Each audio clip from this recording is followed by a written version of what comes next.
Alright, hello everyone. Welcome back to Woo Can Cook. My name is Wesley. Today we're doing a crispy Mongolian beef hack that I wrote, inspired by a PF Chang's recipe that I wrote. The version that we're doing actually deviates quite a bit from the PF Chang's version, but we will be referring to both actually during the course of the stream. So we'll be taking a look at both recipes and kind of taking a look at the differences between the two different recipes that I had written. This particular recipe was one that came up on my YouTube account, on my YouTube show on Friday, last Friday, which has been a real fun attempt at a series that we've been doing where we have been hacking a lot of foods from really classic Chinese American cuisines, so things like PF Chang's, Panda Express, stuff like that, things that are really, honestly not really that Chinese anymore, really just American food. And kind of taking a look at a lot of those quintessentially American things, like things like Mongolian beef, for example, but also we've done stuff like General Tso's chicken, honey sesame chicken, kung pao chicken, stuff like that. And kind of taking a look at what those things would look like through the lens of a more traditional approach to Chinese cooking. So the recipe that we're doing today is part of that series, so if you're interested in stuff like that, I recommend hopping over to the YouTube channel and checking out what's going on over there. That's youtube.com/WooCanCook. If you're watching on YouTube, that's the channel you're already on. If you're watching on Reddit, that would be the YouTube channel at the bottom of the screen. Lots of fun stuff going on over there. Hopefully the cameras don't fall. So yeah, if you haven't checked out the YouTube channel yet, I highly recommend doing that. Lots of fun stuff going on over there. Excuse me while I fix a camera.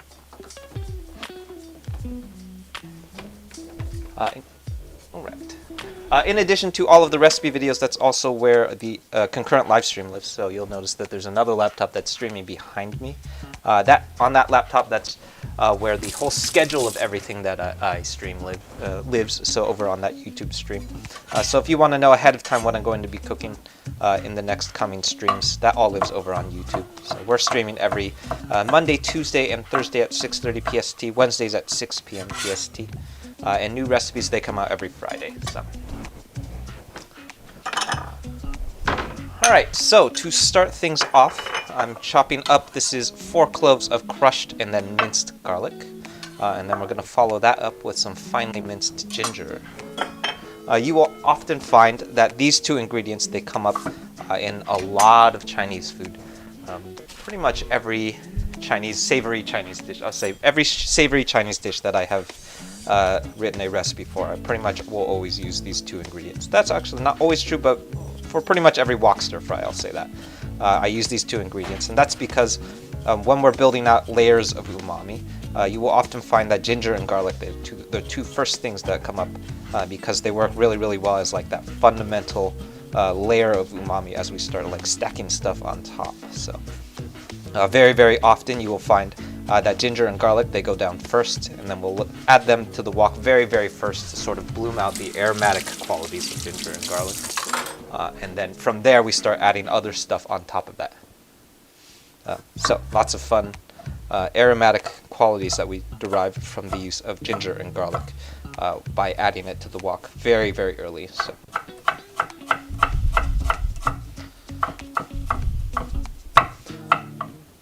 I got so many subscribers from Reddit. Yeah, totally. Thank you. Yeah, that's another great thing. We're also working our way to, well, we were working our way to 2,300 subscribers. I guess today we're working our way to 2,700 subscribers by the end of March. So if you want to help us hit 2,700 subs by the end of March, hop over to YouTube and check out what's going on over there. Lots of folks have been subscribing lately, so that's super fun. And some folks, so I know a lot of folks have started watching over on YouTube too. So if you're watching on YouTube, that live stream, because it's scheduled in advance, I think it's scheduled like 3 weeks in advance, it has all of the ingredients for everything that I'm going to be using. So you can pick up the ingredients for what we're cooking, and then you can cook along with me. So that's always super, super fun. It's always more fun to cook with other people because then we can like talk about all the stuff that we mess up, because we definitely mess stuff up all the time. Like, for example, a camera just fell behind me a couple minutes ago.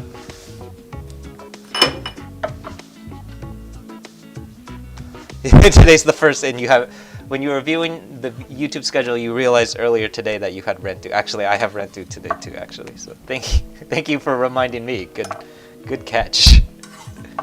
Good catch for both of us.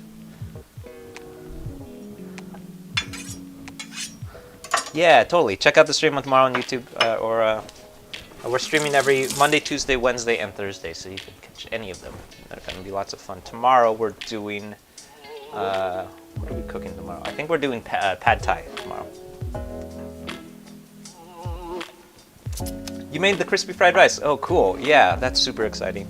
The fried rices are some of my favorite ones.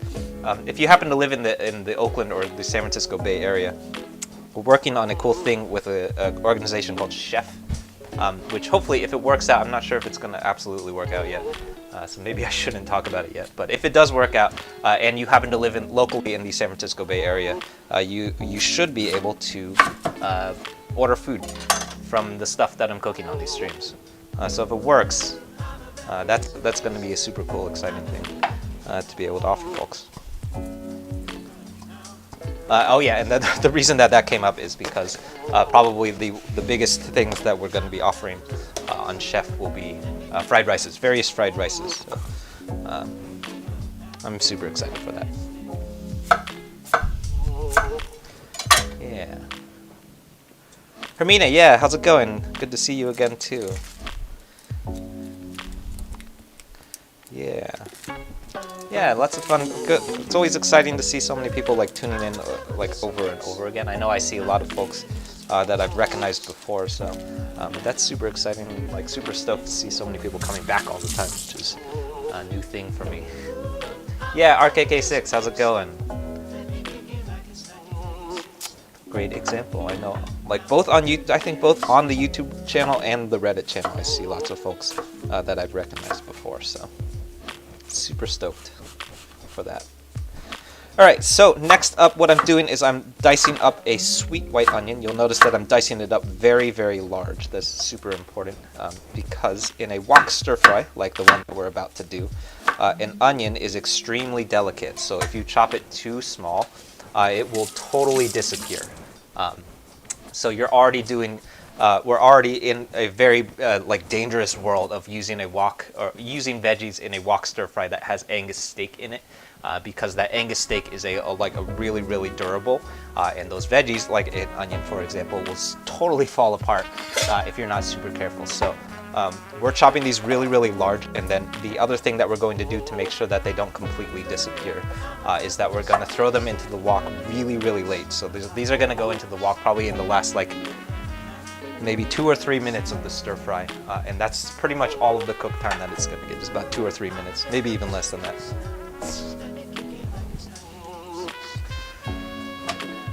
If only you're in LA, yeah, cool, yeah. Yeah, if you're ever in the Bay Area, hopefully it will be offering some food soon. I think it sounds like a pretty cool partnership if it works out. So. You just learned how to cut your onions, yeah, totally. I guess I kind of talked my way through it.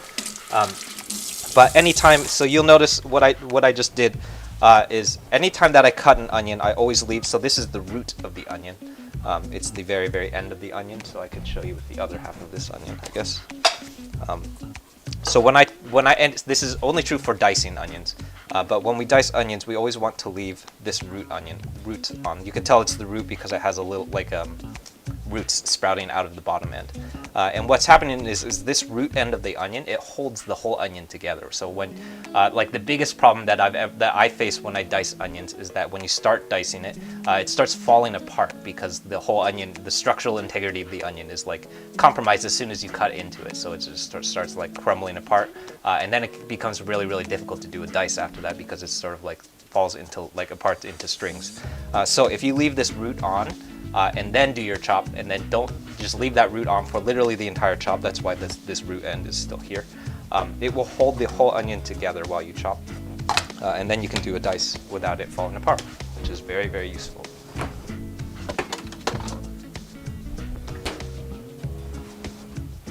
When I figured out how to do that, it changed my life, for real.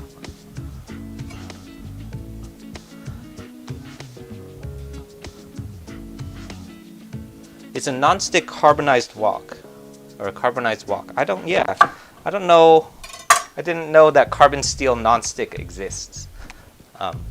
Let me know how that goes for you. Yeah, I'm just like I'm so fascinated by carbon steel, or like anything that's a wok that has a non-stick coating on it, because I don't understand why you would why those even exist, because like even like the branded nature of Teflon is that like when you cook on Teflon, so Teflon is really great for scrambled eggs, because when we scramble eggs we need extremely low heat, or even like not even extremely low heat, just like relatively low heat, which makes Teflon really great because it stays very low, so we don't even have to do much heat regulation. It just kind of stays at a low temperature. But in a wok, I don't understand why you would want a Teflon coating, other than I guess if you want to make sure that things don't stick. But that Teflon, it becomes a huge problem when it does start sticking, or when it does start the wok starts heating up and you start needing that heat, and then you don't have it because it's Teflon. So, but yeah, let me know how it works out for you. I'm very curious. I haven't used it. I think the first wok that I ever bought was a non-stick, and I threw it out. I think I literally threw it away. That might have been like 10 years ago now.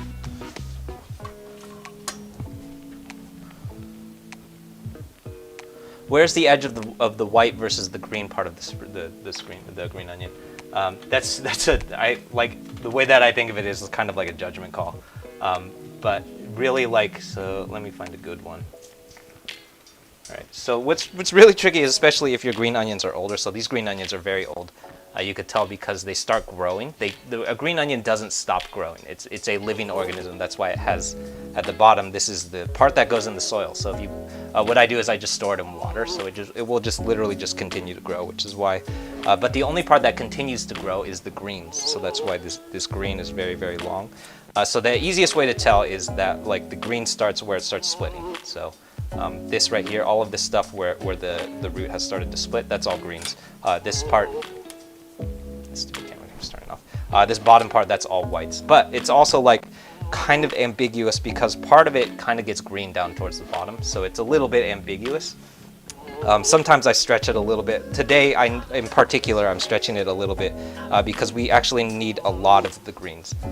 Because that's like a kind of an iconic part about Mongolian beef is like really large, wide bits of green onions. So I'm kind of stretching it a little bit. Some of this is actually pretty white. So like this is pretty close to being the whites of the green onion, but I'm stretching it a little bit and it'll probably be okay. But definitely like the reason I'm stretching is because like a really big iconic part about Mongolian beef is that it has like really large planks of green onions that are dispersed kind of throughout all of like the whole dish. And that's like the big splashes of color that come from Mongolian beef. And that like, as much as I've researched Mongolian beef, is consistent across almost every type of Mongolian beef that I have come across, both the Americanized ones and the ones that are like come straight from Taiwanese street food. So it is a super important aspect of Mongolian beef.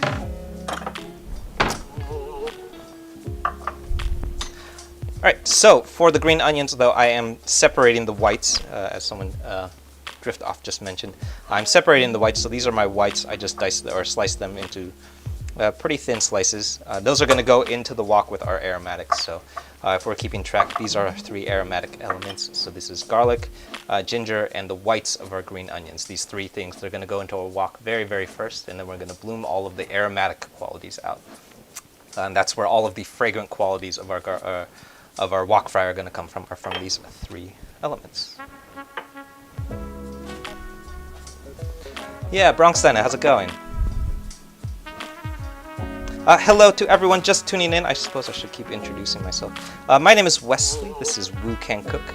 If this is your first time tuning in, we're here streaming every Monday, Tuesday, and Thursday at 6:30 PST, and Wednesdays at 6 p.m. PST. Over on YouTube, we also have new recipe videos. Those come out every Friday, so I know lots of folks, actually probably a lot of folks are just getting hip to this series. A lot of folks are probably just getting hip to this series from gift recipes, because we just did a Mongolian beef recipe that just popped out over on gift recipes. I think that was yesterday. So, but the longer version of those recipes, those gift recipes, they're really short. They're all like 1 minute long, so some of them are like almost hard to watch because they happen so fast. But the longer versions of all of those videos, those all live over on my YouTube channel. And in that YouTube channel, it moves a lot slower, so those videos are usually like 8-10 minutes long. and we talk a little bit more about like some of the decision making that's going behind those recipes, like why I do certain things, why I leave some stuff out, kind of like talk my way through like what's happening in this particular recipe and like why I choose to do certain things in recipes. So if you're interested in stuff like that, I recommend hopping over to the YouTube channel and checking out what's going on over there. Lots of fun new content coming up. The Mongolian beef that we're cooking through today, it's part of a larger series of things that we've been cooking that is dedicated to just reproducing foods from the Chinese American cuisine palette. So we've been doing a lot of stuff from Panda Express and PF Chang's. Today we're doing the Mongolian beef from PF Chang's. And essentially what we've been doing is kind of like deconstructing those really, really iconically American Chinese food and taking a look at like what are the American elements of those dishes and like why are those American elements there, and like what are they actually functioning in. So very, very often in this series I find myself adding a lot of sugar to Chinese American food, like just straight either pure brown sugar or sometimes honey. And then very, very often when I like try and reconstruct some of those dishes without all of those American qualities, I'll pull out all of that sugar and replace it with other things that come from traditional Chinese cooking that you probably wouldn't find in like Chinese American things like Panda Express, and see what those dishes look like without all of those qualities. So Mongolian beef is particularly interesting because it's a thing that comes from Chinese, or is very popular in Chinese American cuisine, but it actually has origins in like very, very like core fundamental Taiwanese street food. So there is actually some very, very traditional ways of making Mongolian beef that I actually didn't have to invent. Most of it just comes from like various kinds of Mongolian beef that I've had, and like just kind of picking my favorite things about those. A lot of the things that I'm using today are inspired by Mongolian beef that you can get here in Oakland at a spot called Shooting Star, which is I believe, a Hong Kong Chinese eatery. So if you're interested in stuff like that, I recommend hop over to the YouTube, check out what's going on over there. Lots of folks also watching the concurrent live stream over there, so if you want to check out that live stream, I've heard the cameras look better.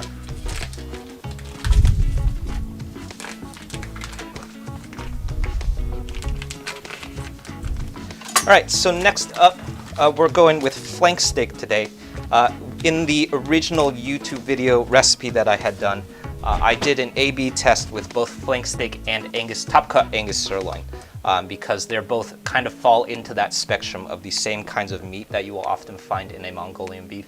I would say like in the like various types of Mongolian beef that I've had, I've seen probably a pretty equal split, maybe like a 60-40 split, like leaning a little bit more towards flank steak. The reason that you see them interchangeably in this dish a lot is because they're a similar quality. So they're very, very lean, not super, super tender, which means that we have to like treat them in a specific way in order to make it, I guess, edible, really. Which actually is part of what makes it so appropriate for a Mongolian beef. It's because of the way that we're going to be cooking it. So I think the ultimate conclusion that I drew at the end of that series is I'm probably just going to keep using flank steak because it's cheaper, and I don't really taste the difference. They're very, very similar steaks, but flank steak is a little bit cheaper. I would say it's like maybe $1 or $2 cheaper per pound.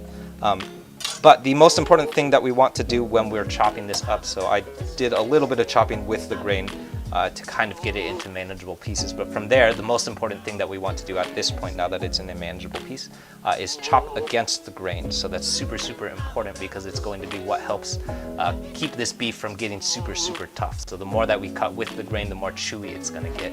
And flank steak is already a fairly chewy cut of steak. So we're doing quite a few things to make sure that this doesn't get too chewy. Number one thing that we're doing is cutting against the grain. And I would say the number two thing that we're going to do is chop it pretty thin. So you'll notice that we're going for fairly thin strips of steak here. I would say about an inch long, but also like maybe a 1/4 inch, maybe even a little bit less than that per strip. Ooh, honey walnut shrimp. That I would totally do. I have not worked with seafood quite a bit, but I would definitely explore that. That's one of my favorites. That's one of those things that I know that they're super American, but I don't care. It's really good, so I'm gonna keep eating it. And I also haven't eaten it in a long time, so maybe that's.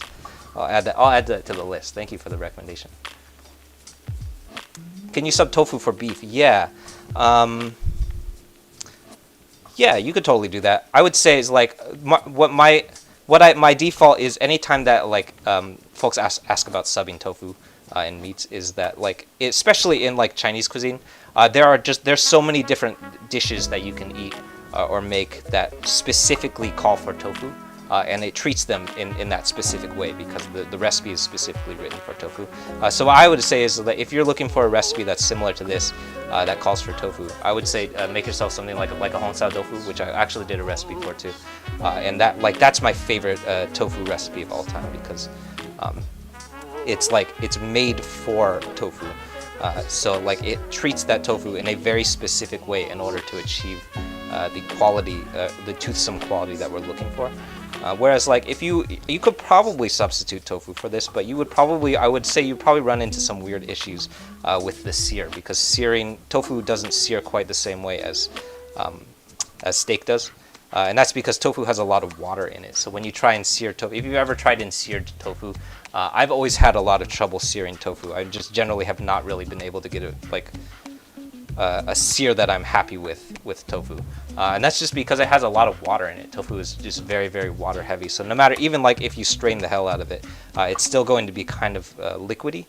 And then you're going to basically just end up with like somewhere in between like burnt tofu and steamed tofu.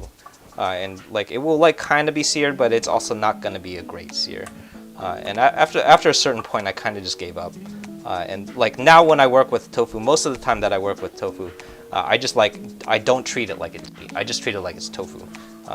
And then if you just like give into the fact that it's not going to behave like meat, then you can actually build some like really nice and interesting dishes with tofu that come from like pretty traditional approaches to the use of tofu in Chinese food. So.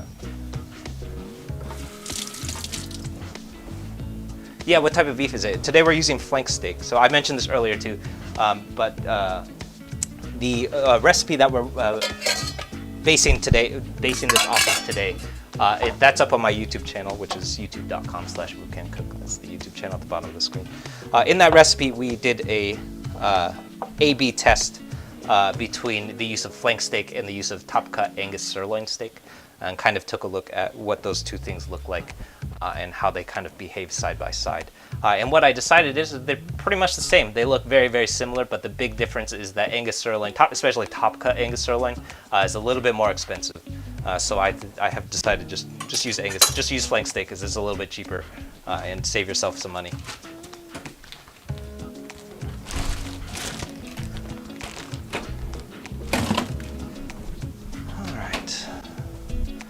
Cool, so moving on, let's clean up this cutting board.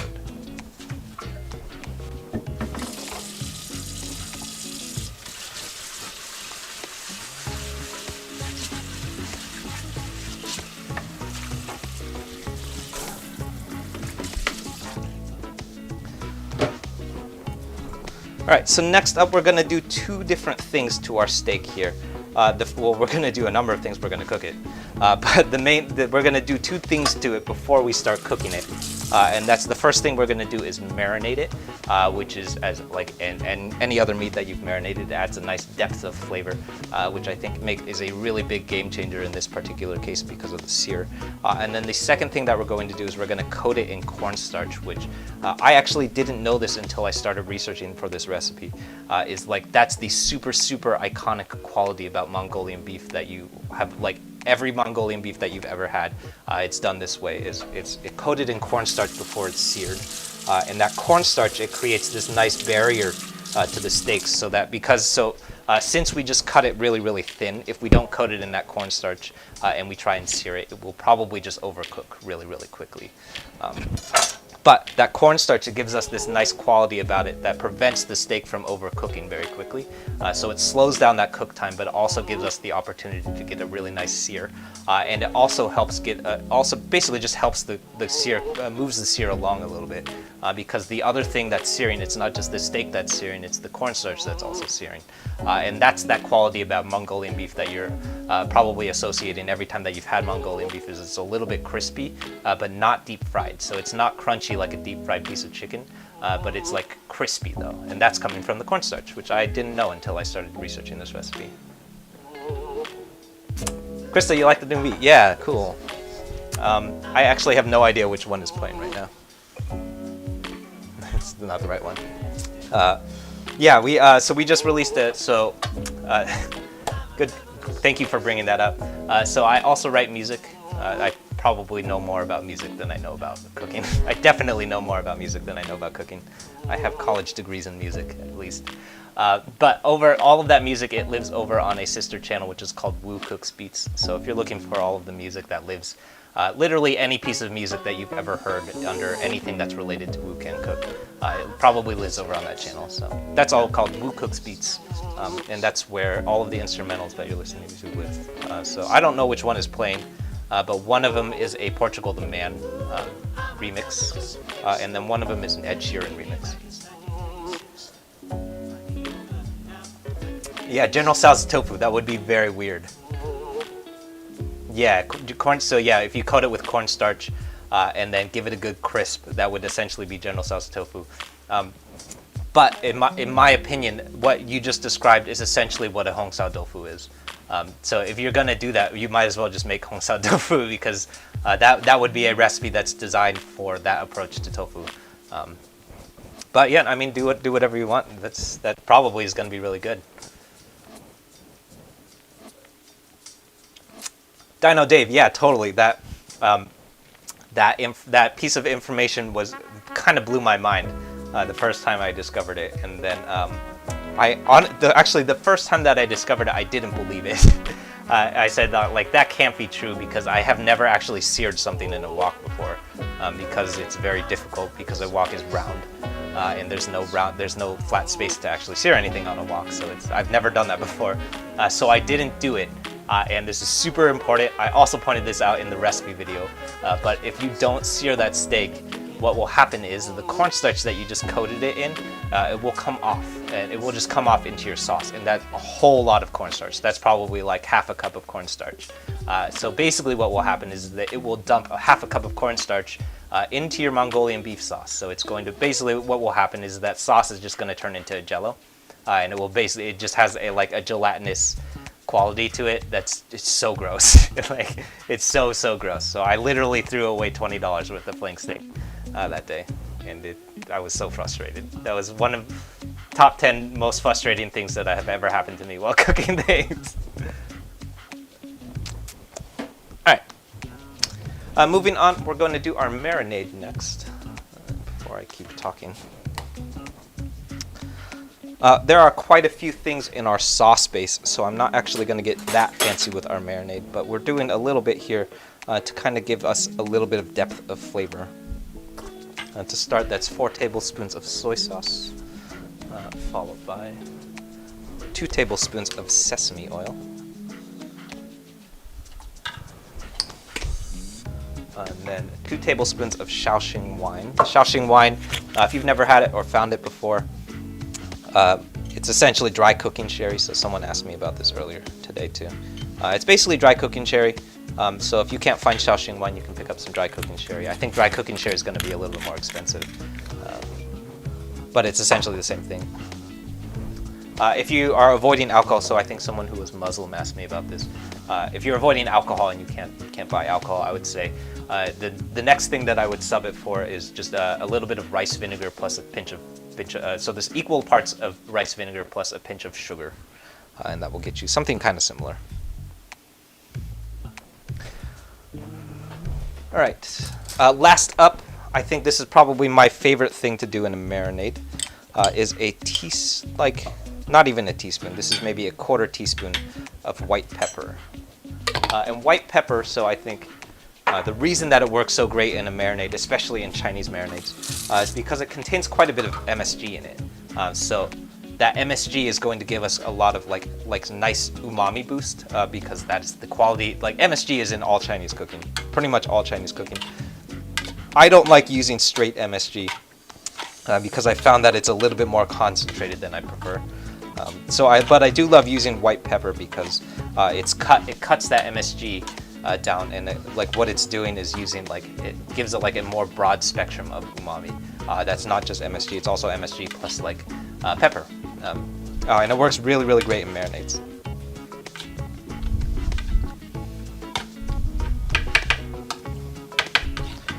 Okay, so that's our marinade. I have gone back and forth about using, so someone also asked me about this today too.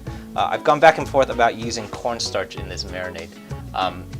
I know that it will give us a little bit more tender of a chew if we add some cornstarch, but I'm also very concerned about cornstarch shedding off in the sear, which happened the first time. So I have stopped using cornstarch here because I don't want it to shed off in my sauce, and then the sauce is going to get inadvertently thicker from that shedding off. So I have stopped using it in my marinade. If you're feeling confident or just don't mind throwing away all of this steak if something goes terribly wrong, you could try it. I would use a very, very small amount, again, probably another quarter teaspoon, no more than a quarter teaspoon for sure.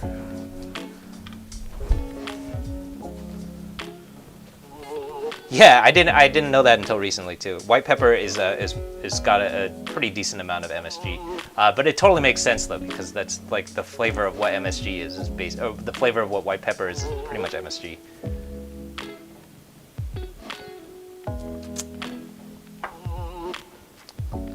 Yeah, do I use low sodium or high octane soy sauce?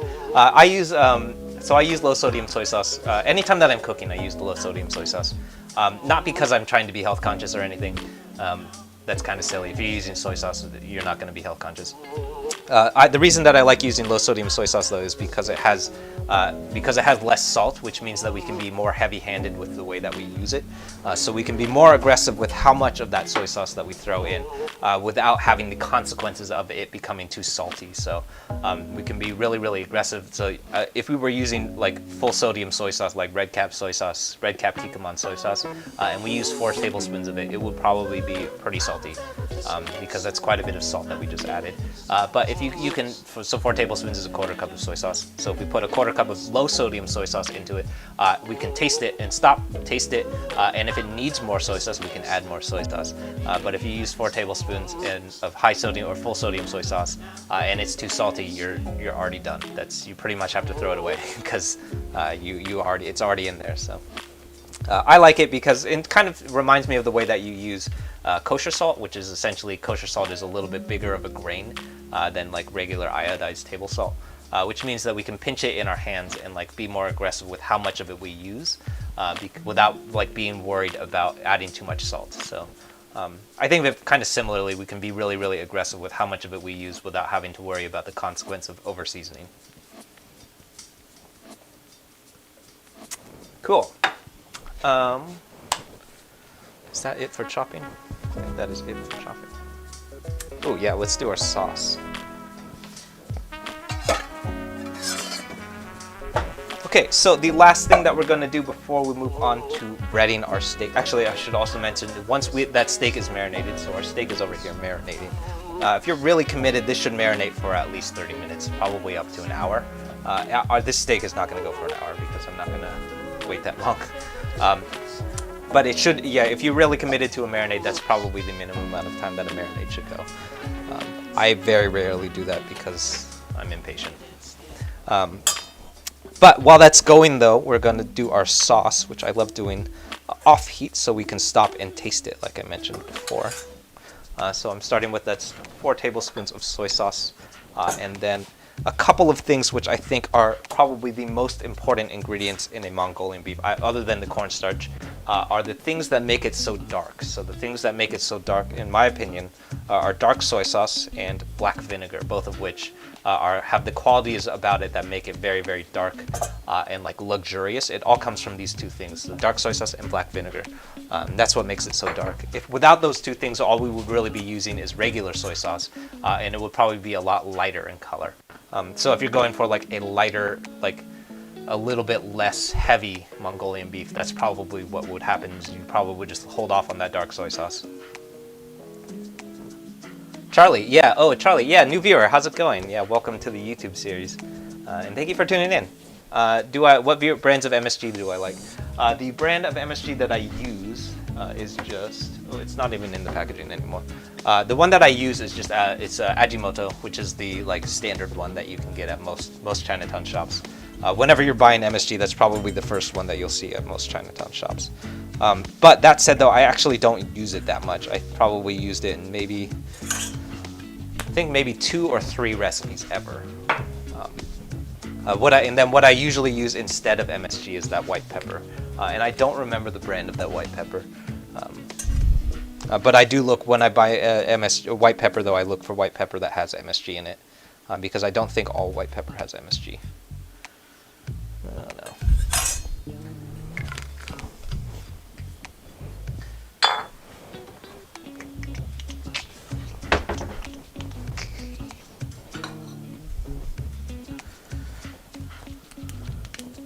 Yeah, Charlie, totally.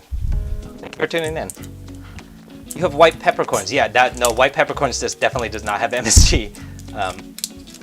Am I making a spicy sauce? It's not that spicy. I don't think it's that spicy. I think it's more like savory and like, I think it leans more towards sweet than spicy.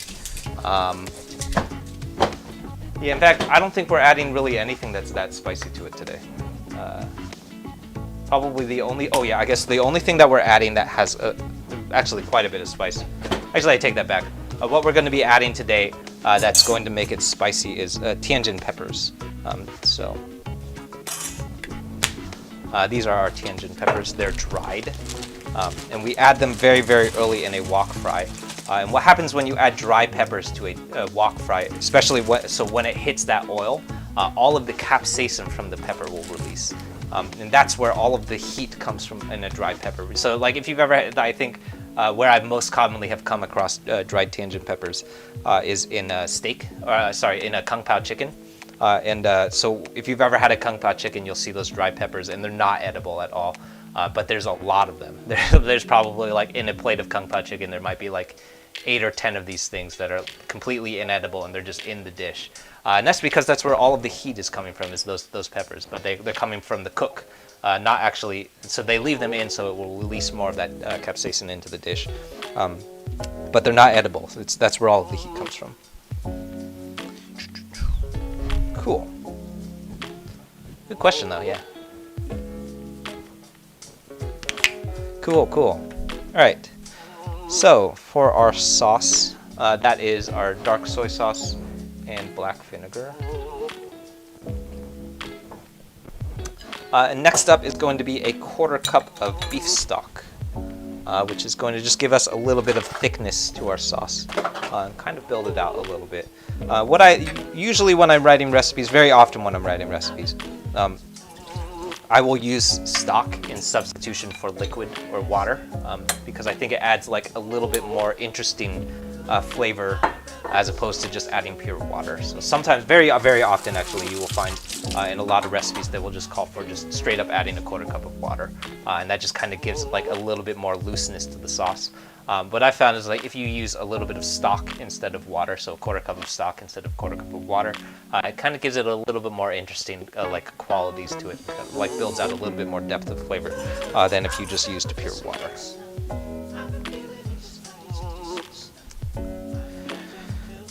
All right.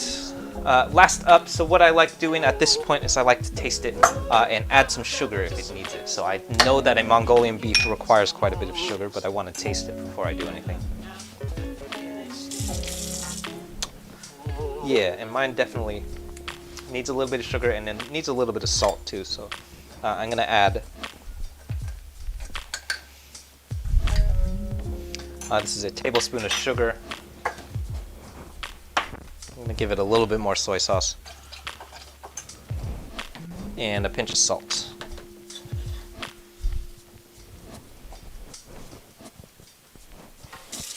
And I think that's going to open up our sauce a little bit more.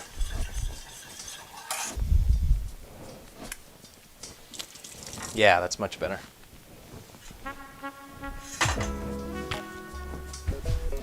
Alright, so the very last thing that we're going to do before we head over to the stove is assemble a cornstarch slurry.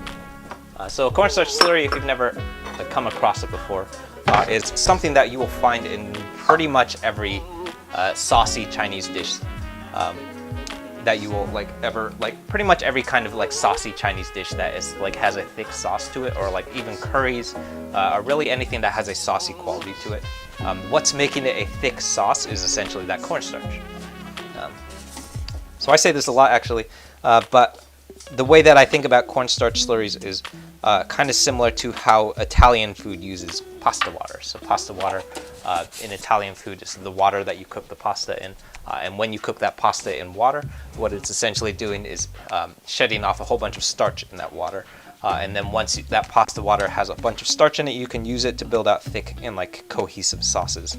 So you will oftentimes, when you have things like carbonaras or bologneses, you will see it will call for a large amount of a quarter cup, maybe a whole cup's worth sometimes, of pasta water, and that's what creates the thickness of the sauce.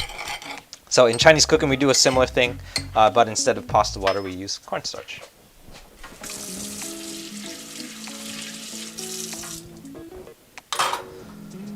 Wow, gorilla, yeah, I love sauce. This is what's making our sauce kind of work. Without this cornstarch slurry, it's not really a sauce. It's basically just like a liquid.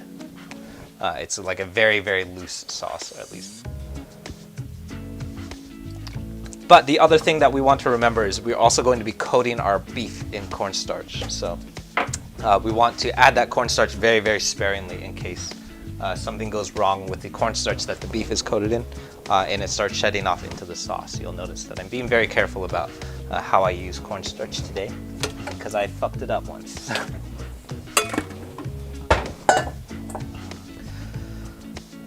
Yeah.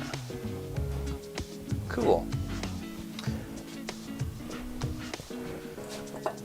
Alright, so moving on, we're going to start dredging our beef next. So this is going to be a quarter cup of beef cornstarch. And at this point you will start to understand why cornstarch is probably the most important ingredient in this entire dish. Is because this is going to be, this camera keeps turning off, I don't know why. This ingredient, the cornstarch batter right here, is going to be what's going to make our steak so crispy. It's going to be from this batter. All right. Let's use this as a plate.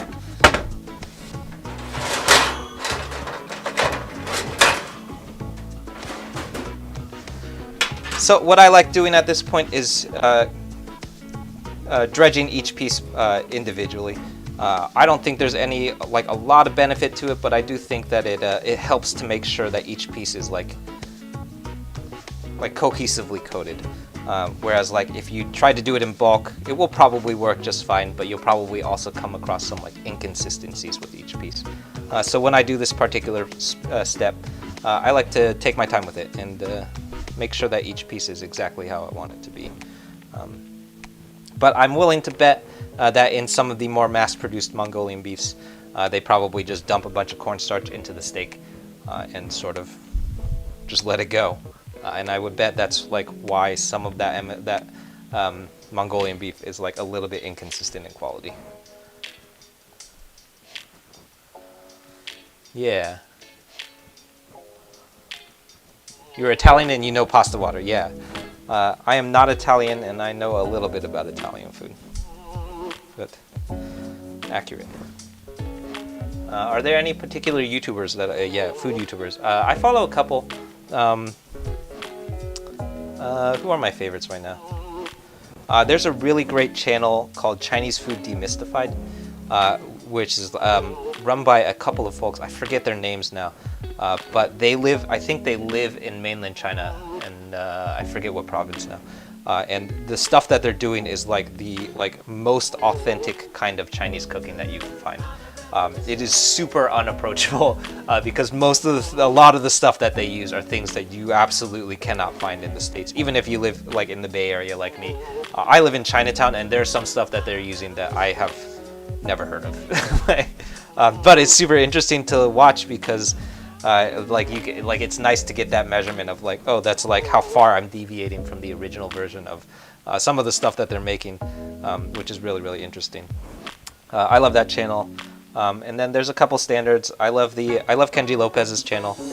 He has a really interesting view on like food science because I think he's a food scientist. Maybe not. Maybe just like a really like knowledgeable chef. If he's not a food scientist, he has a lot of food science knowledge, which is always really, really interesting to me. I've learned so much from Kenji's channel. But what I learned most recently is that MSG is originally derived from kombu, that's definitely a food factoid that I didn't know that. So stuff like that I find out on Kenji's channel a lot, which is fun. What else? I follow Binging with Babish's channel. He's really cool. He's a good guy to just sort of like tune out and just like zone out and watch his stuff. I've binged so much of his content at this point. Yeah, and then I forget what else. I forget what else I'm watching right now. There's a really great channel that I watch. This is not really a food YouTuber. This is basically just food. But it's a channel called Dancing Bacon, and it's a couple. I think they live in Singapore, and they just go around to a bunch of the restaurants. Not even restaurants. Sometimes they just go to like McDonald's and stuff and just order stuff, and you can watch them eat stuff. It's really entertaining to watch. I don't fully comprehend why it's so entertaining to me, but it's really entertaining for whatever reason. And I have binged more content from their channel than I'm proud to admit. But yeah, their channel is super fun. There's a lot of fun stuff on YouTube, I guess. Oh yeah, you found them through Kenji. Yeah, totally. There's another. Oh, that's actually another good one that's kind of in that vein, called. I think it's called the Wok School, and it's run by one guy. It's run by one guy. I think he's in San Mateo. I might be wrong about that, but I think he runs a school for teaching wok technique. I think, and he has a lot of like really interesting insight into just like some of the really, really fundamentals that go behind wok cooking, and just like how to approach some of the really, really fundamental things. Kind of similar to what I do, actually, I would say. Lots of good ones. YouTube is a really fun place to learn how to cook stuff.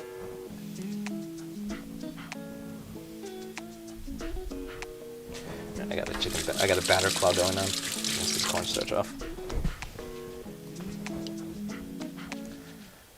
Amazing mood. Yeah, thank you for tuning in. Yeah. Do I ever make chicken feet? Ooh, I haven't had chicken feet in a while. I'm not a huge fan. It's one of those dishes that my mom, actually my sister-in-law loves that stuff. But my mom loves that stuff in particular too. I just don't really get it. There's not a lot to eat on a chicken foot.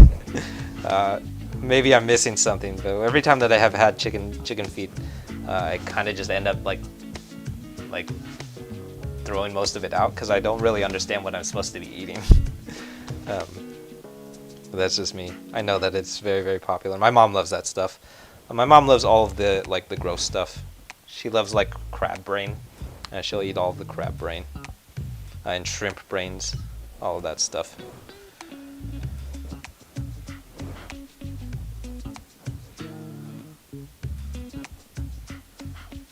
Oh yeah, good point.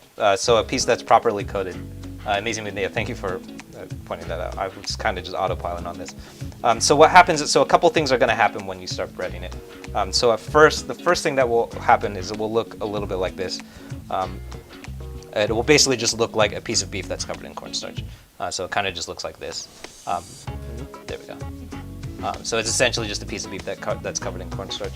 But if you give it like a minute or two, what happens is that cornstarch starts absorbing into the steak.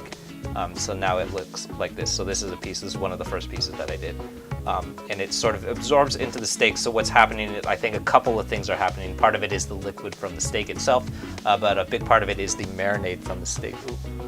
There we go. A big part of it is the marinade from the steak, and that kind of like absorbs into the cornstarch. And that's going to be the first thing that sears. So before the steak starts searing, the cornstarch is going to sear first. And that's going to give us that really, really crispy quality.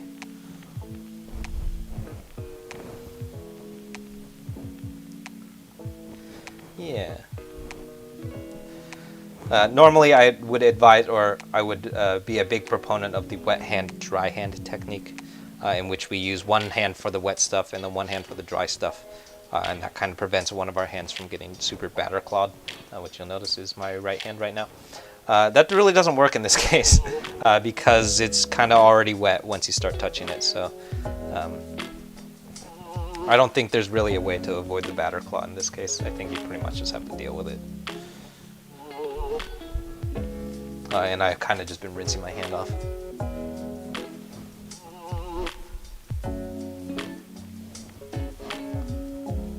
Yeah, so at first it looks really, really uneven, and it kind of just looks like a piece of beef that's covered in cornstarch, which is, I guess, technically what it is. But once you give it like a 30 seconds or so, that cornstarch kind of starts absorbing into the steak. And then I will show you as soon as I finish what it looks like at the end. I guess I can show you now. So here's our finished cornstarch. There it goes.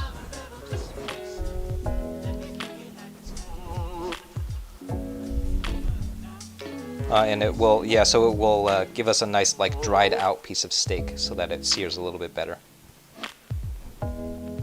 So I guess it's like that, essentially like what it's doing is it's absorbing a lot of that moisture so that there's a little bit less moisture going on in the steak when we try and sear. And that gives us an opportunity to get a really, really solid sear because there's not as much moisture as would be there otherwise.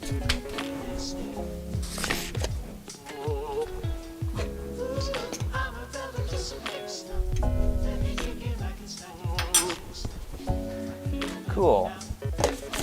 Yeah, hello to everyone just tuning in. My name is Wesley, this is Woo Can Cook. If this is your first time tuning in, we're streaming every Monday, Tuesday, and Thursday at 6:30 PST, and Wednesdays at 6 p.m. PST.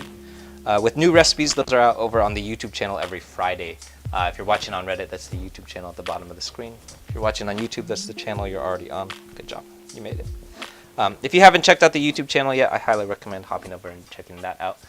In addition to the concurrent live stream, which is the laptop behind me, there's also a whole bunch of recipe videos that we've been releasing. So the recipe that we're cooking through today is a Mongolian beef hack that I had done for the PF Chang's Mongolian beef hack. So it was part of a series that we've been doing where I've been hacking a lot of the like iconic foods from Chinese American cuisine and taking a look at like what those foods look like when they enter like the American palate. So what are Chinese chefs doing in order to accommodate Chinese food for the American palate, which is always super, super interesting with dishes like this because there's a lot of things, especially in that particular series, that don't really have any origin from Chinese food. They're pretty much just American food. So in this case, though, what's super interesting about this particular case is that a Mongolian beef absolutely has an origin from Chinese food. Actually, it has an origin, I believe, from Taiwanese street food. I think. Hopefully I'm not wrong about that. I'm pretty sure it comes from Taiwanese street food, which means that there is actually a very, very authentic way of making Mongolian beef, most of which is pretty accurate to what you would find at PF Chang's. But very, very often, especially in this series, very often what I end up doing when I'm trying to come up with like a more traditional approach to recipe is very often I'll just remove a lot of sugar. So what we're doing today, I think we tablespoon. I added a single tablespoon of sugar, and in the original Mongolian beef recipe it called for a whole quarter cup of brown sugar. So we removed 3 whole tablespoons of brown sugar and replaced it with a couple of things. Today we used black vinegar, dark soy sauce, and Shaoxing wine. All 3 of those have quite a bit of sugar, and it kind of gives us a little bit more like depth of flavor and like interesting perspective to the dish that you would normally not come across. I think the other big game changer for me too, a couple of things actually, is The marinade probably is one of the biggest game changers, and the other thing that's a big game changer is the tianjin peppers, which is going to give us a nice bit of heat.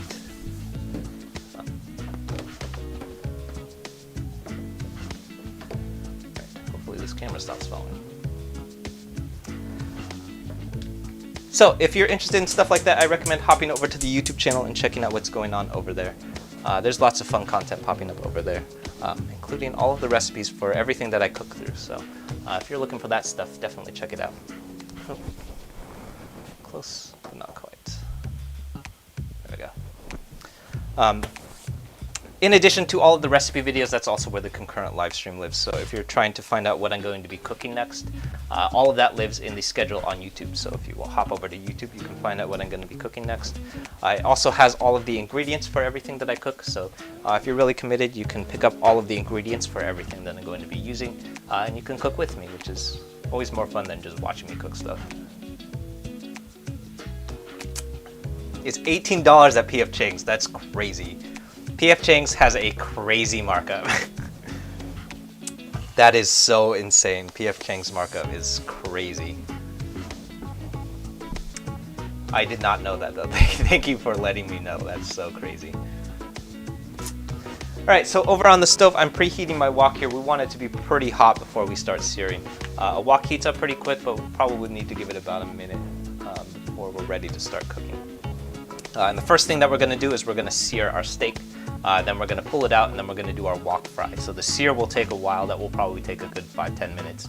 But the wok fry, you will find out once we start moving on to that wok fry, it probably will happen within like 2 or 3 minutes. Probably the whole dish will come together in like 2 or 3 minutes after that. So probably the biggest part, obviously the biggest part, because we haven't actually cooked anything yet, is all of the prep. So I think we did almost an hour of prep. So we been chopping stuff. Normally it should not take an hour. I probably have stopped and talked quite a bit, but very often, anytime that I'm wok cooking, the biggest thing that takes up time is prepping.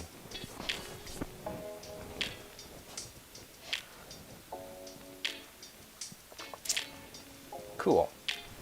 What else can I say? The YouTube channel, yeah, if you're watching on YouTube, if you're watching on Reddit, hop over to the YouTube, check out what's going on over there.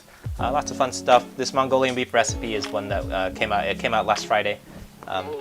So probably a couple folks have checked out or caught this stream in probably copying over from GIF recipes, because that recipe just came out over on GIF recipe. I think I posted that on GIF recipe yesterday, maybe. So if you're looking for all of the recipes that go along with these streams, you can find that over on YouTube. And if you're looking for I should keep talking about the website. But if you're looking for the written stuff, that's all on my website now too. So all of those have, like, the website's super useful because it has a search bar, so you can search for the recipe that you're looking for. It's a wildcard search too, which is really useful. I actually use it all the time when I can't remember what to cook. So you can search for things like Beijing beef, or you can even search for like linglings and it will come up, which is super useful because that's way harder to do in like my corn scratch notebooks. So I find it very useful for myself, which is kind of interesting.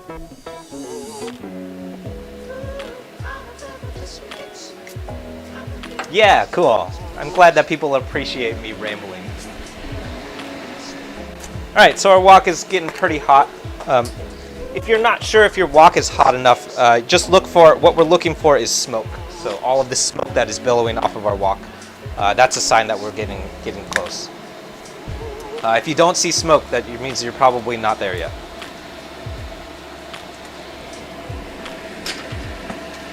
All right, so I'm going with peanut oil here today, and we're going to do our long yao. So this is coating our wok in cold oil once it's very hot, and that's going to give us our non-stick surface. And then we're going to start searing. So unlike other wok fries that we've done where I just dump stuff in, we're being very specific about making sure that this steak lays flat side down so that we get a good sear on that steak.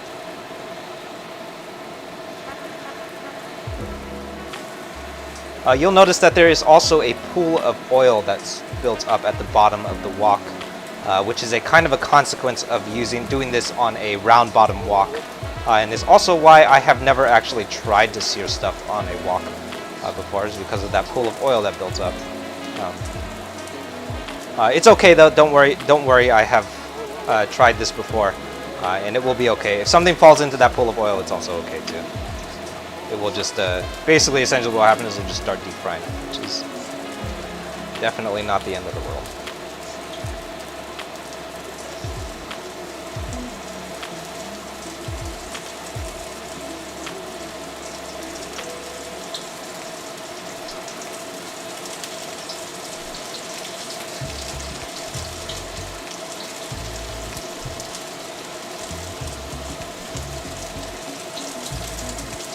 Probably should be using tongs. Alright.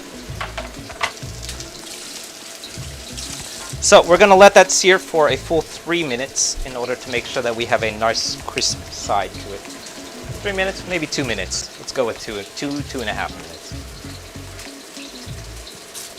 What's most important about a sear though is that you absolutely cannot move it, which gets very, very aggravating around 2 minutes. Because you start wondering if it's burning, but I promise that it's not burning. Just let it go and let it sear. Don't touch it for at least 2 minutes. Hopefully you can go for 3 minutes. Sometimes around 3 minutes it might start burning. But most important, if you're trying to sear something, is don't touch it. If you touch it, it will mess up the sear.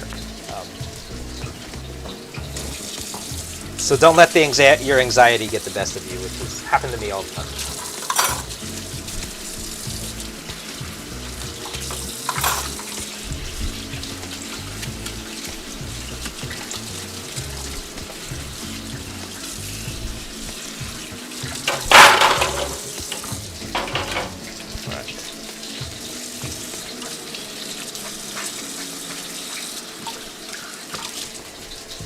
Yeah, your favorite sound. Yeah, the sizzling. That's my favorite sound too. All right, we're at 1 minute and 20 seconds. So.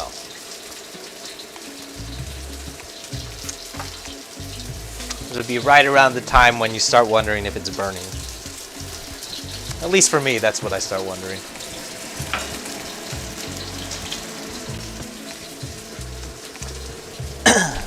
Coming up on 2 minutes.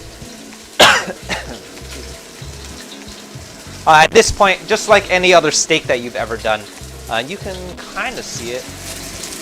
Use this zoom. Not really. You can sort of see it, but just like any other New York strip steak or ribeye steak that you've done, you will start to see a little bit of blood coming up on the side that's not face down. And that's a good sign. That means that your sear is working.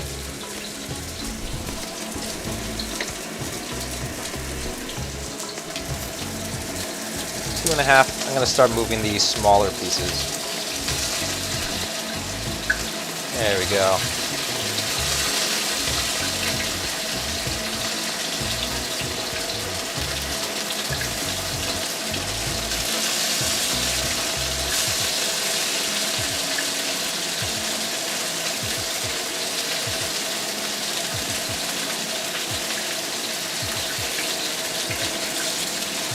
All right, so real quick. Yeah, it's supposed to go for a little longer. Probably smelling like food court right now. Yeah, sorta. Really, it just smells like searing steak. So it kind of just reminds me of when I've cooked steak.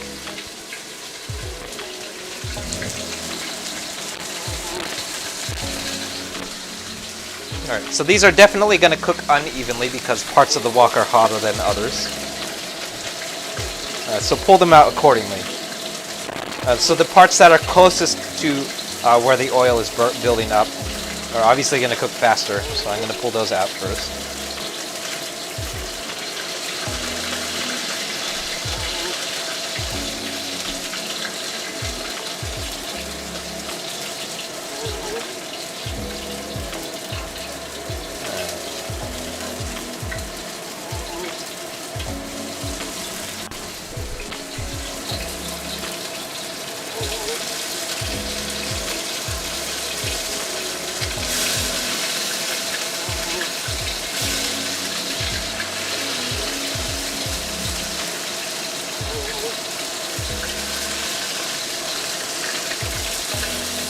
So I'm being pretty deliberate here. I'm just making sure to flip every piece and make sure that we don't tear off that cornstarch coating, which is happening with a couple of them, which I'm being careful about.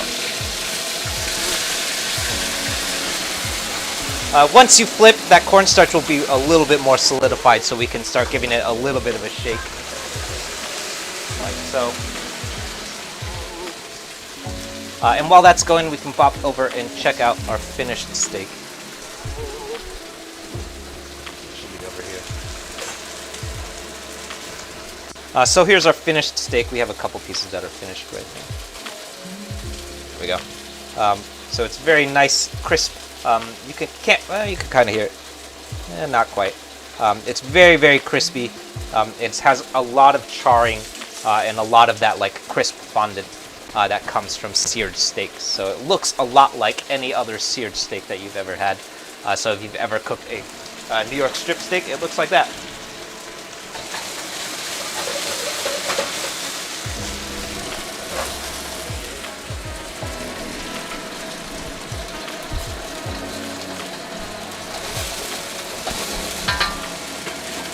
All right.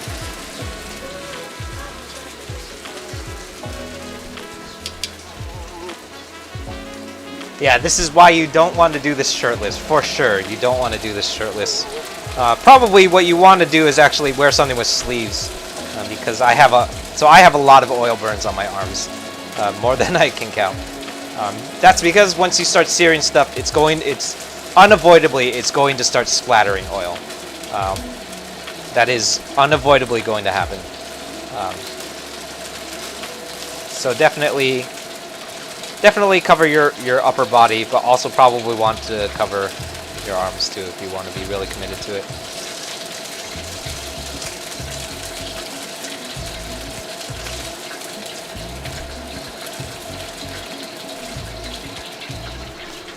All right, that's our first batch. Gonna move on to our second. I think we need a little bit more oil here.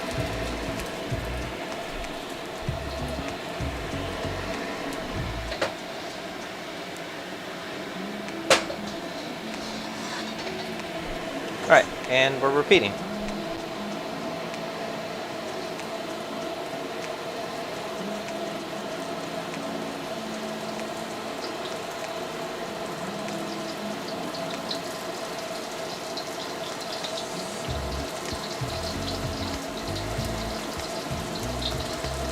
So same thing, we're placing these flat side down and making sure that there's as much contact as possible with the hot part of the wok, and that's going to give us that nice seared quality.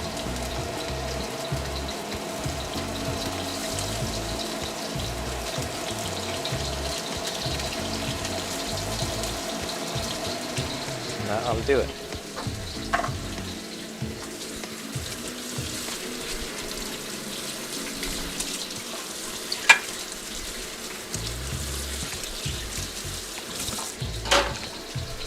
A great Valentine's Day meal. Yeah, I always go with pasta on Valentine's. Kenji, yeah, Kenji, one of my favorites for sure. Cool. All right. So just like the first batch, we're gonna let that go for a full 3 minutes. Sometimes I pull it out a little bit earlier. I like to start checking it around 2.5 minutes, because depending on how thick the steak is, it might be done already. So. But definitely a minimum of 2 minutes to make sure that we have a good solid sear. Absolutely do not move that steak until at least a full 2 minutes transpires. Otherwise you're going to mess up that sear. And actually a couple of them did mess up because I moved it too early. So if we're keeping track. Yeah, here's a good one. I can do it on this camera. So this is what happens if you move it too early. You'll notice that like part of the cornstarch, so this is the steak, this is the actual steak, this is the cornstarch sear. So what happened is parts of that steak has come off, or part of that cornstarch sear has come off because we moved it a little bit too early, so happens. Yeah, what oil is, so today I'm using peanut oil, which is a pretty standard oil to use in a wok. You could really use anything that's high heat though. I use grapeseed oil probably more often than I use peanut oil. I use grapeseed oil. That's mostly just because I happen to have grapeseed oil on hand more than peanut oil. And today we're using plank steak. If you're looking for it, the original recipe video that this comes from, that's up on my YouTube channel. And in that recipe video, I did an A/B test comparison of plank steak versus top cut Angus sirloin. I kind of took a look at what those two look like. But basically, essentially what we're looking for is a relatively cheap cut of meat that has very little to no fat. So we don't want fat content. I steered clear of using skirt steak for this purpose because I've just had, like, when I've used skirt steak, it has generally been too chewy to use for something like this. But anything that has low fat content will work. So we want a very, very lean cut of meat.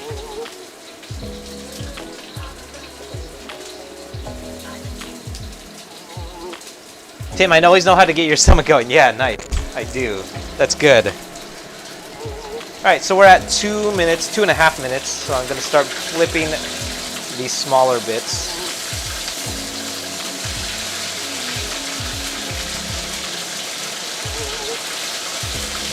Some of these are ready, some of them are not. Most of them are not, so I'm not going to move most of them. Yeah, most of them are not. We're going to let that go for a full 3.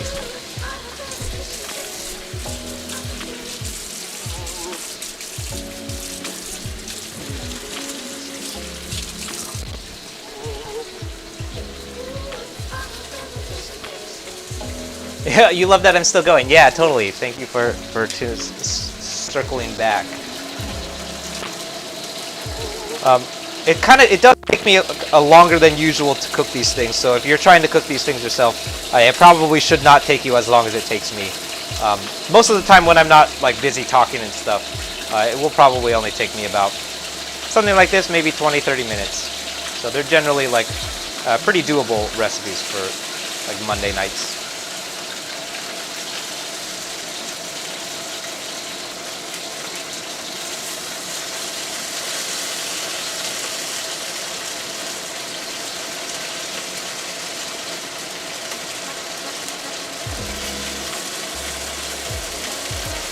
Alright.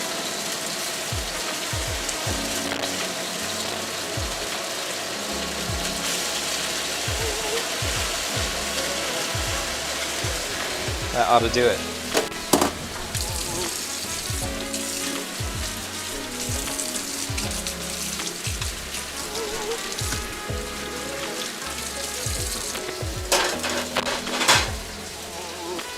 UXBBW. Yeah, do I have an Instagram? Yeah, I do. Everything, all of the social media, it's Woo Can Cook, so everywhere. So Instagram, Twitter, and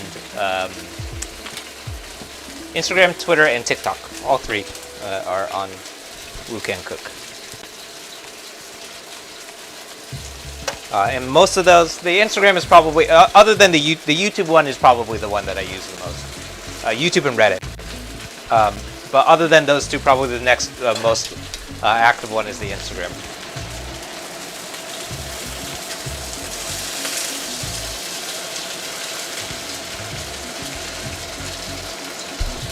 There we go.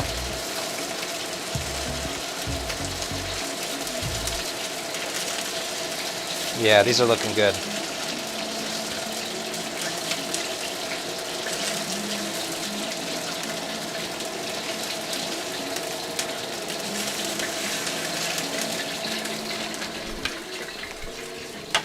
Cool.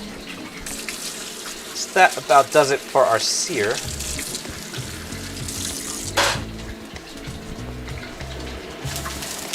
Alright, so I'm killing the heat, and this is probably the most important thing about doing anything in a batch cook, especially in wok cooking, is that we want to pour out and rinse down this wok here. So back on the cutting board. What I'm going to do is I'm pouring out this residual fat and oil. And then I'm going to rinse out my wok. So super, super important is that we don't want to leave that stuff behind, which is a little bit contradicting for a couple of reasons. The main reason because is essentially what you're rinsing out right now. What I'm rinsing out is a bunch of flavors. So that's all like steak from the fat, a lot of marinade, a lot of crispiness. In Italian cuisine, you call that fond, which is where all of flavor comes from, which is kind of a bummer to kind of rinse out and just dump down the drain. But it is really, really important to rinse that stuff out, because if you don't rinse it out, it will just burn. And then you're going to have burnt stuff in your wok, which is not attractive. It will be okay because we're going to get sources of flavor from other places. But that's sort of like the trade-off that you have to live with when you do batch cooking on a home range, is essentially you have to rinse off a bunch of stuff every time that you do a batch cook.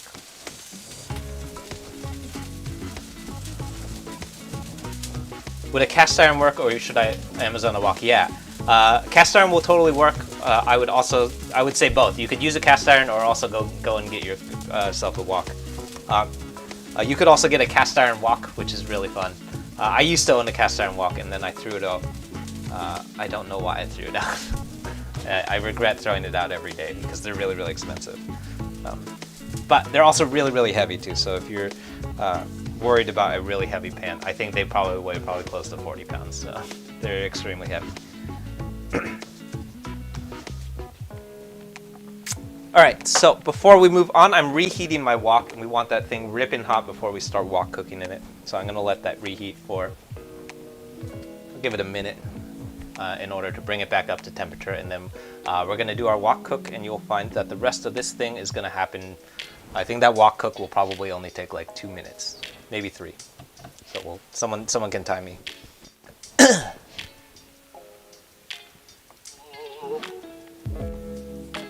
Yeah, totally. Cool. Do I make ramen from scratch? Yeah, that's on my to-do list. There's a particular ramen that I'm thinking of packing. Ramen is one of those things, it's like a very, very closely guarded family secret. And like, specifically ramen broth is very hard to nail down. So it's one of the ones that I like have not done and intentionally not done. Lots of people have been asking me to do it. But there are a couple ones that I'm very nervous about attempting. One of them is ramen, another one is Neuromin, and then another one is the Panda Express orange chicken. All three of which are like a very specific thing, and I'm not sure that I'm good enough at making broth yet to do those two. Orange chicken is just because of it's like a very, very iconic thing. Also, like, everyone has done it. I think Panda Express has released an orange chicken recipe at this point. So. But yeah, ramen is. I'm working my nerves up to doing it. We'll see. I think what will happen is eventually will get to doing a ramen hack, and it will be like pretty good. It'll be like okay. It won't be as good, but it will be like pretty good though. And I think like if I get like to pretty good, I'll be happy with that. I think. Cool. So one more time before we start cooking, thank you everyone for tuning in. My name is Wesley. This is Woo Can Cook. We're about to do the final wok fry here. So if this is your first time tuning in, we're here streaming every Monday, Tuesday, and Thursday at 6:30 PST and Wednesdays at 6 p.m. PST. Today we're doing a PF Chang's Mongolian Beef hack, which is one that I had written for a YouTube series that I've been doing where we've been hacking a lot of Chinese American foods and sort of deconstructing the things that come up in Chinese American food and taking a look at what are the American qualities and seeing what those dishes look like if you remove the American qualities. So today's Mongolian beef comes from a hack that I had done from PF Chang's, which is super interesting because Mongolian beef definitely exists in traditional Chinese cooking, which means that when I recreated the more authentic version, which is the version that we're doing right now, basically what I was doing is just like taking a look at some of my favorite Mongolian beefs and drawing inspiration from there. So one of the main one that I'm looking at for the version that we're doing today, the big inspiration is from a restaurant here in Oakland called Shooting Star. So I think the big takeaway that I had from them is that the use of tianjin peppers, which is going to give us a lot of that heat. So if you're interested in stuff like that, definitely hop over to the YouTube channel. Lots of fun content like that coming up. New recipes, they're coming out every Friday. So this one came out last Friday. This Friday coming up, we have a recipe video for, I believe it is Japanese curry, so we're doing another shot at Japanese curry and taking a look at that. So if you're interested in stuff like that, hop over to the YouTube channel and check out what's going on over there. If you're watching on Reddit, that's the YouTube channel at the bottom of the screen. If you're watching on YouTube, you're already there. Good job. All right, let's start cooking. So I'm starting off with a good amount of peanut oil. This is probably a good 4 tablespoons of peanut oil. And then, as always, we're going to do our long yao. So we're coating our wok in room temperature oil when it is very, very hot. And that's going to give us our non-stick surface. And then I'm starting off with my aromatics first. This is garlic. Actually, that's ginger, followed by garlic. And the whites of our green onions.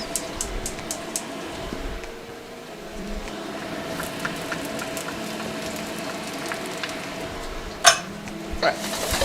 And then we're going to let those 3 go for just long enough until they become fragrant. Usually for me that ends up being about 10 seconds. Maybe a little bit more oil too.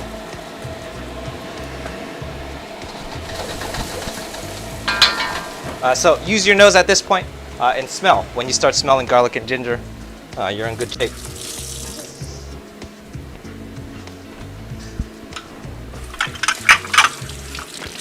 Do I treat a cast iron and a wok similarly? Yeah, pretty similar. We're actually going to run through some of those things when we finish cooking. Is how to take care of your cast iron and your wok. I actually take almost exactly the same. All right, so next up I'm adding my tianjin peppers. These are dried peppers. And what we want those to do is make as much contact with that hot oil as possible. If they don't hit that hot oil, you're not going to get any flavor out of them. So we want them to really make contact with that hot oil and bloom out all of that flavor. So very, very important is that we add those tianjin peppers while the wok is relatively empty.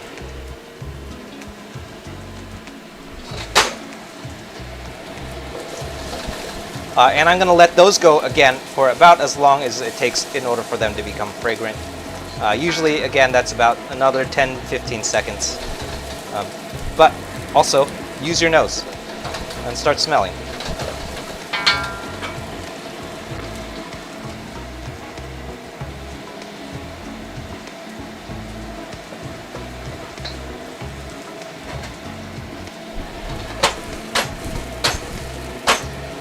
All right, next up are our onions. And I mentioned this earlier on the stream too, but you will notice that the onions will not be in the pan for very long. These will probably only be in the pan for maybe 3 minutes, maybe a little bit less than that even. And that's because onions are really, really delicate. So if we let them go for any longer than that, they will start falling apart.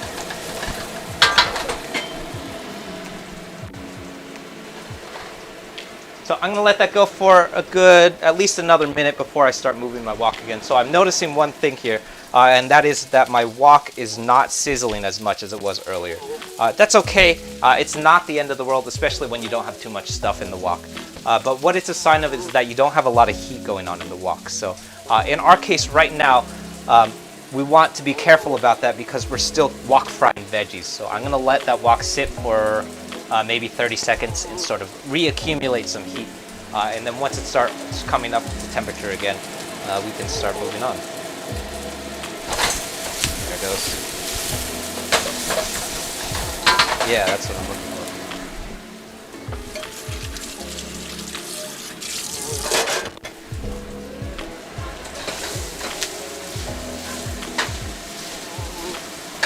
All right, so next up are our green onions and beef going back in.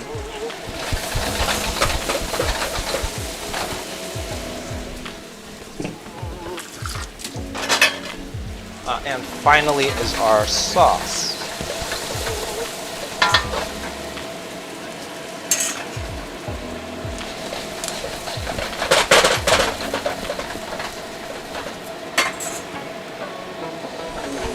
So once all of those things are in the wok, you will notice that we absolutely don't have any heat in the wok anymore. That's okay at this point because we're pretty much done cooking. So once all of those things are in the wok, you will notice that all of your wok heat is probably going to start dissipating.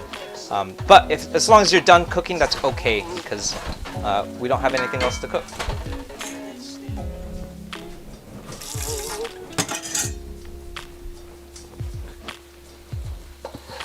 All right.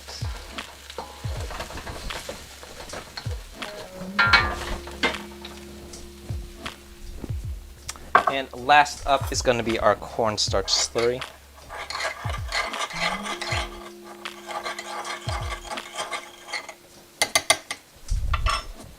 And that cornstarch, the cornstarch here that we're adding is going to create that nice thick and luxurious quality to our sauce.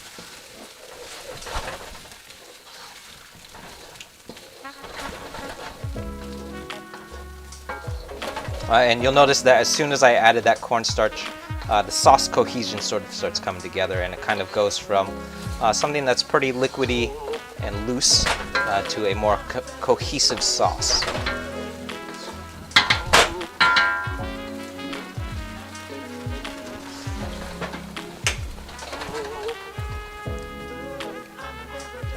I'm going to season with a pinch of salt, and that should do it.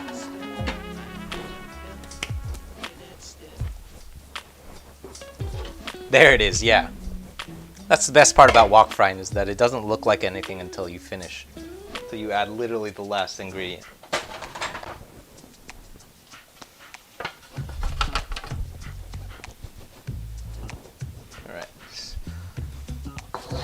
What was in the brown sauce? Good question. It was a sauce. It was a sauce that we had assembled earlier in the stream, and it is a combination of dark soy sauce, black vinegar, beef stock, and Shaoxing wine.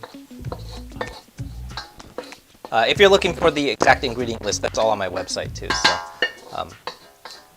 or I guess that's also on the YouTube video. You could go to either the website or the YouTube video. The YouTube video is over on wucancook.com, youtube.com/wucancook, and the written recipe is on my website, which is wucancook.com. All right, so the very last thing that we want to do anytime that we're cooking on a wok is clean your wok. Super important. Is clean that wok while it's still hot.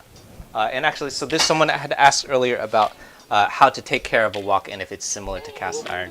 And this is probably, I would say, a similar principle to cast iron. I treat my cast iron wok, my cast iron pan in a similar fashion. Is that you want to clean it while it's still hot, and that's because while the wok is hot, it has a non-stick surface to it. So I actually, you'll notice that, oops, I'm on the wrong camera again.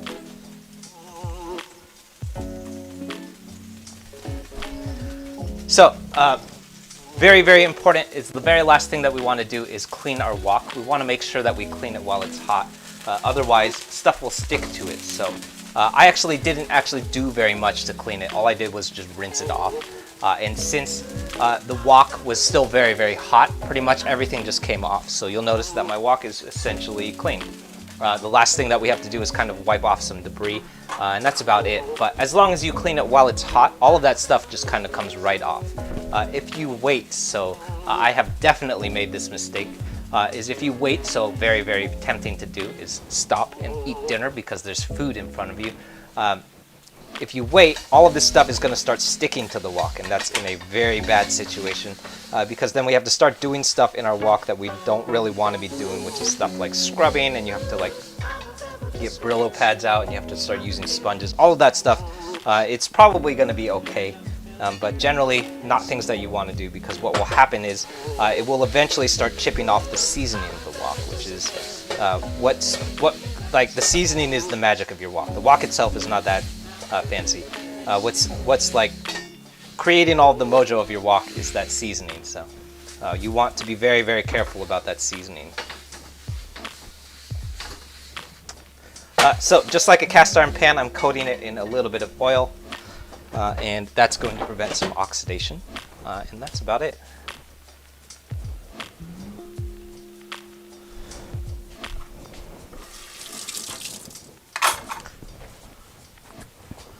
All right.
Yeah, we nailed it.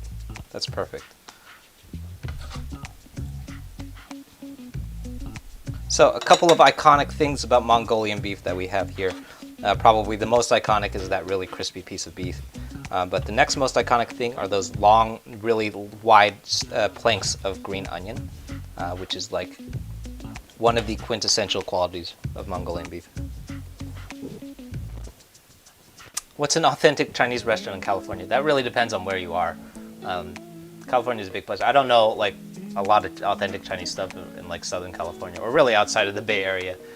There are some good ones. If you're in like, if you happen to be in or around the San Francisco Bay Area, I could definitely give you some recommendations. And actually, I have a whole series that are dedicated to it. So a couple of my favorites are places that I've done hack recipes for already. One of my favorites is Shandong, which is really great for like noodles and dumplings. This particular version is inspired by a restaurant here in Oakland called Shooting Star. They're like mostly known for being open really, really late. And I think they're like probably one of the only restaurants in town that stay open past like midnight or so, which is kind of a dumb thing about Oakland. But they have they have a couple of really good things. I would say my favorite thing there is their Mongolian beef. And I believe it is inspired by like Hong Kong street food. So that's one of my favorites. Another really great place for dim sum is Ming's Tasty. All of these are places that I've done hack recipes for, by the way. So yeah, if you're looking for a good authentic Chinese food around the Bay Area, definitely check out that series. Mongolian food around the Bay Area, though, I don't know about Mongolian food. I just have not eaten a lot of Mongolian food around town. But definitely, like someone asked me, a couple of people asked me this earlier too. Mongolian beef is not Mongolian. It's for sure Taiwanese. I don't know why they call it Mongolian beef. I'm guessing it was just like a catchy name, but it is absolutely not Mongolian. It comes from Taiwan, for sure. And like really though, it's mainly just known as like coming from America.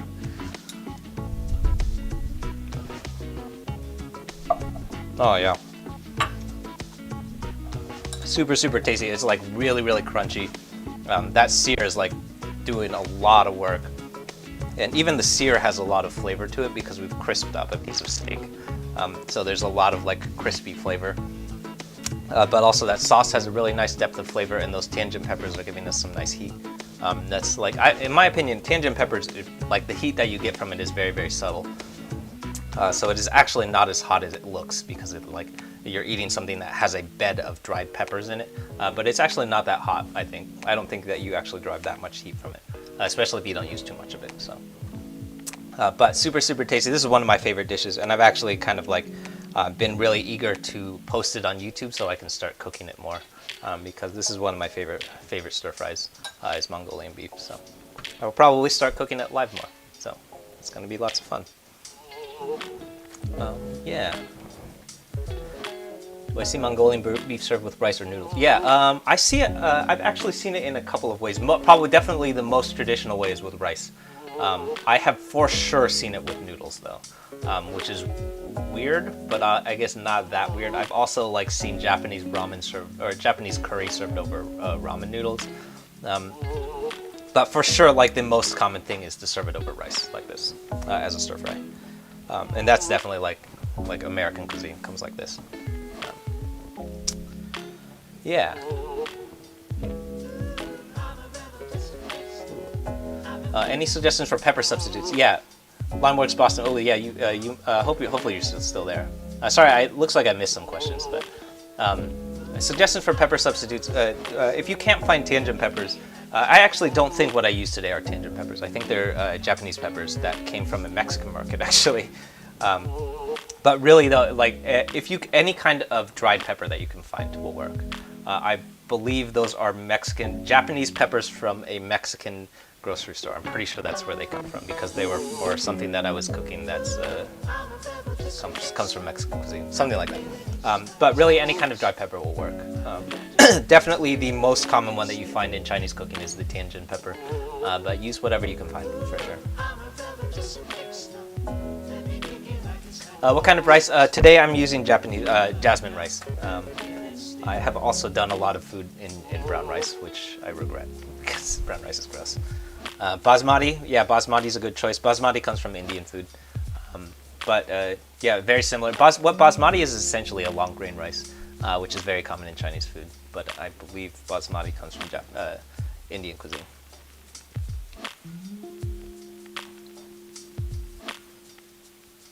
Is Yan Can Cook still alive? He's definitely still alive. I follow him on Instagram. He just released a General Tso's chicken in a frozen foods line at Costco. He's still kicking, for sure. Yeah, but lots of people ask me about the series or about the channel name. The channel name is an homage to Yan Can Cook. Martin Yan was one of the channels, one of the shows that I used to watch a lot when I was growing up. So I named the series after him. It was fun. Cool. All right, thanks everyone for tuning in. My name is Wesley. This is Woo Can Cook. If you haven't checked it out yet, definitely hop over to the YouTube channel and check out what's going on over there. We have a concurrent live stream happening. That's the one behind me. That happens every time that I stream live on Reddit. That's also where the live stream happens over on YouTube too. Those cameras, they probably look a little bit better. I have a fancier camera for that. So if you're... That's this fancy DSLR now. And also the fancy GoPro that's happening behind me. Both of them probably look a little bit better. I've also been told that it works better on desktop too. So if you're trying to just stream it on desktop, I've heard that it works better. But in addition to that, that's also where the whole schedule of everything that I'm going to be cooking lives. So if you're trying to find out what I'm going to be cooking within the next couple of weeks, probably the next 3 weeks or so, that all lives over on that channel. So you can check out what's going on over there. It also has a whole list of ingredients in each of those things. So you can find out what I'm going to be cooking and then pick up the ingredients for what I'm going to be cooking. And you can cook along with me, which is super fun. I know some folks have started doing that, so that's super fun. And always more fun to do that because then we can talk about all of the mistakes that we made. I know I made at least 2 different mistakes today, so happens. I don't think I've ever cooked something without making a mistake. The only thing that changes is that you get better about recovering from it. So, in addition to that, though, that's also where the recipe videos live. So those come out every Friday. So if you haven't checked out those recipe videos, this Mongolian beef is a recipe video that I released last Friday, and it came out over on Gift Recipes. That was yesterday, maybe. So lots of fun stuff coming up over there. This particular Mongolian beef is part of a larger series that I've been doing where we've been reproducing foods from Chinese American cuisine. So this one comes from PF Chang's. And we've kind of been like taking a look at like what are the things that come up in a lot of like really Americanized Chinese food, and why does it look the way that it looks. So Mongolian beef in particular is an interesting one because it definitely exists in traditional Chinese food. But it looks very, very different. So the version that we did today is one that's probably more commonly or more traditionally approached in Chinese food. But the PF Chang's version is super, super Americanized, and the reason for that is for a couple of reasons, which we kind of dive into that series, but mainly is like the heavy use of sugar. So that's always super fun to do, especially in a dish like this, where it definitely exists in other stuff. But some of the stuff that we do, a lot of those things are like we did the honey sesame chicken. We also did General Tso's chicken, both of which are absolutely not things that exist in Chinese food. So it's always super fun to do those two because then we can kind of like, essentially what we're doing is like reimagining American food in a traditional Chinese sense because General Tso's chicken is not Chinese, it's pretty much just American food. So stuff like that, always super fun to check out if you're looking for stuff to binge. There's a lot of that series is very long now. I think we have like 10 different things on that series now, which is probably over like 3 hours of content. So you can watch all those things. You can watch them all in a row if you want. I know people do that. So, all right. Let me know if you have any questions. Let me know if I missed anything. I know I miss questions a lot, so feel free to repeat yourself. Don't feel nervous about repeating yourself. The stove's over there, so super often I like missed stuff. So if I miss something, feel free and repeat yourself. I'll be here doing dishes. So, all right. Thanks everyone. I'll be back tomorrow at 6:30. We're going to be doing, I believe we're doing pad thai, chicken pad thai. So, all right. See you soon. Oh, we're working our way to 2,700 subscribers on YouTube. So if you want to help us hit that goal, hop over and help us hit it. All right. Bye.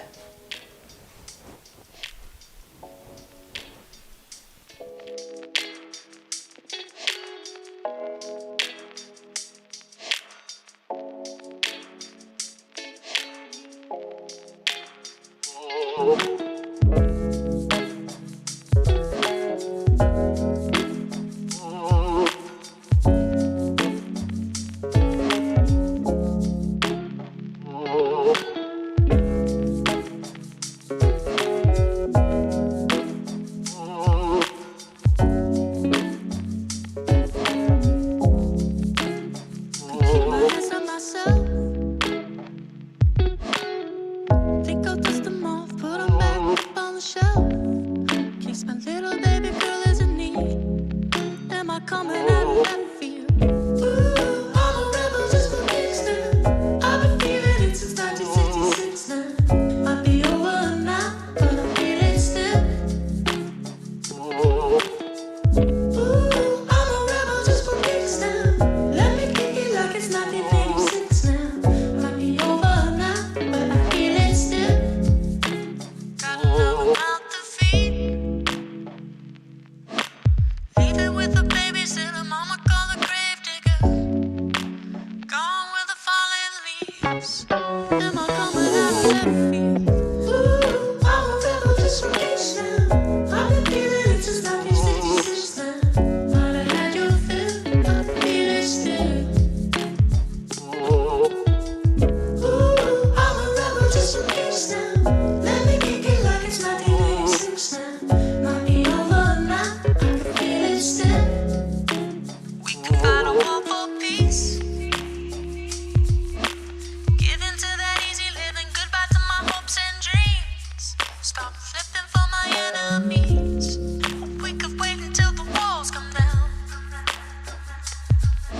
It's time to give a little to the kids in the middle, but oh, until it falls, won't bother me.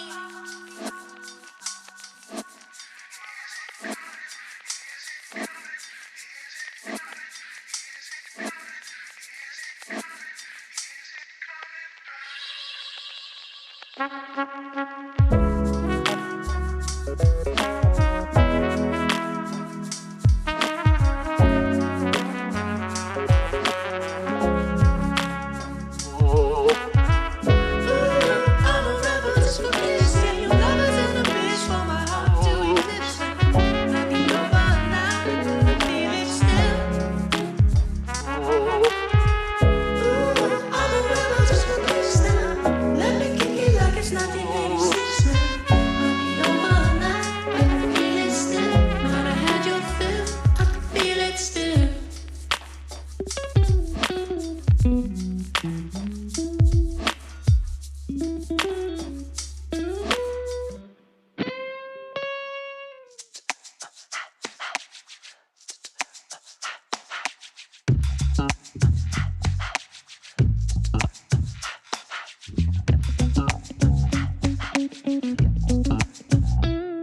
The club isn't the best place to find the lovers, so the bar is where I go.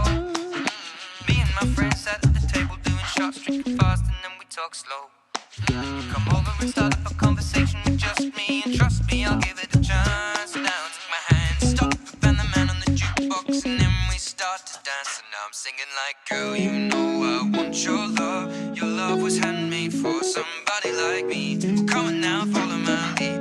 I may be crazy, don't mind me. Say, boy, let's not talk too much. Grab on my waist and put that body on me. Come on now, follow my lead. Come on now, follow my lead. I'm in love with the shape of you. We push and pull like a magnet do. Although my heart is falling too. I'm in love with your body. Last night you were in my room. Now my bed sheets smell like you. Every day discovering something brand new. I'm in love with your body. I'm in love with your body. I'm in love with your body. I'm in love with your body. Every day discovering something brand new.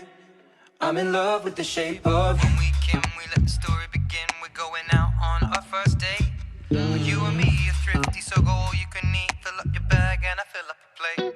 We talk for hours and hours about the sweet and the sour and how your family's doing okay. And leaving, getting a taxi, kissing the backseat, tell the driver make the radio play. And I'm singing like, girl, you know I want your love. Your love was handmade for somebody like me. Come on now, follow my lead. I may be crazy, don't mind me. Say, boy, let's not talk too much. Grab on my waist and put that body on me. Come on now, follow my lead. Come on now, follow my lead. I'm in love with the shape of you. Push and pull like a magnet do. Although my heart is falling too. I'm in love with your body. Last night you were in my room. Now my